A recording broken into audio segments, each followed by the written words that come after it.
By now, I hope you are a little bit more aware of the implications of the word genius. Because if you've watched this series properly, you've seen something quietly subversive happen. Sherlock Holmes has stopped looking like a miracle and started looking like a mechanism. Not born, not gifted, not singular, but assembled piece by piece for real people, real methods, and real constraints. And that matters, because once something is assembled, it can be understood. And once it's understood, it can be trained. So in this final episode, we're not talking about who Sherlock Holmes was inspired by. We're looking at a harder question. What is Sherlock Holmes, really? Most people think Sherlock is defined by conclusions. They remember the quirky punchlines, you've been to Afghanistan, you're a sailor. Holmes doesn't possess one super skill. One skill to rule them all. He operates a stack, a layered architecture where each capability compensates for the weakness of the others. So let's assemble it. At the base of the Sherlock system is observation without narrative. Bell trained Holmes to separate what's visible from what is assumed. No meaning yet, no motive, no personality, just disciplined description. That matters because most errors don't come from lack of intelligence, they come from adding story too early. Bell gives Holmes perceptual hygiene, moving to Henry Littlejohn. Observation alone is not enough. Bell's insights could still be dismissed as opinion. Littlejohn adds the next layer. Translation into evidence, time of death, mechanism of injury, chemical traces. Holmes doesn't just notice, he demonstrates. This layer forces accountability. It's where intelligence becomes defensible. Moving into Eugène François Vidocq, because evidence simply doesn't gather itself. Vidocq gives Holmes proximity, the ability to move inside criminal systems without being rejected by them. That's where Holmes stops being an observer and becomes an operator.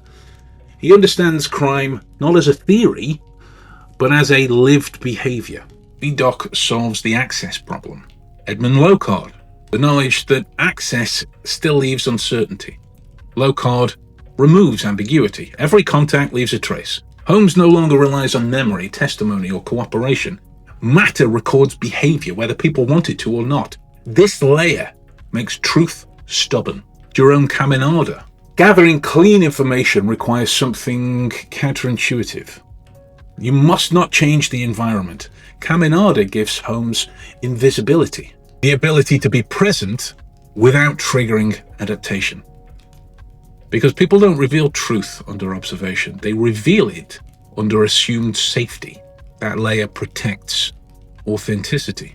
From Hans Gross, we see that even brilliance fails under fatigue or emotion or bias. Gross adds structure, sequencing, documentation, process. This layer assumes Holmes will get things wrong and protects truth from that fact. It's the humility layer. How about the concept of embodied survival? Holmes doesn't think in a vacuum. Barton-Wright ensures cognition survives physical threat, not dominance, not bravado, not ego or grandstanding. Control, space, exit. This layer preserves the mind by protecting the body. With Ignatius Pollaky, finally, Holmes thinks beyond individuals. Pollaky gives him network awareness, signals that are hidden in open information, patterns across distance, language as a fingerprint.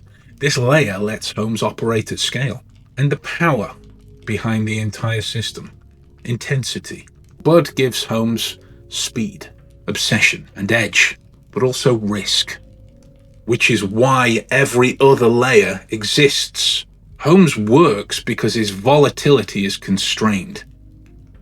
Without structure, it would destroy him. And that's the truth that most adaptations miss, only in my opinion. Sherlock Holmes is not a man. He is a stacked system. Observation without story, proof without ego, access without exposure, trace without testimony, presence without disruption, structure without rigidity, physical survival without bravado, network intelligence without noise, and intensity without collapse. Remove any one layer and the system fails. That's why Holmes feels superhuman. Not because he is, but because the system is complete. This series has never been about fiction. It's been about possibility. If Holmes were magic, he'd be irrelevant. But he isn't. He's assembled, and anything assembled can be studied, practiced, and refined. The question is no longer, could I ever think like Sherlock Holmes? The question is simply, which layer are you missing? What would change if you built it?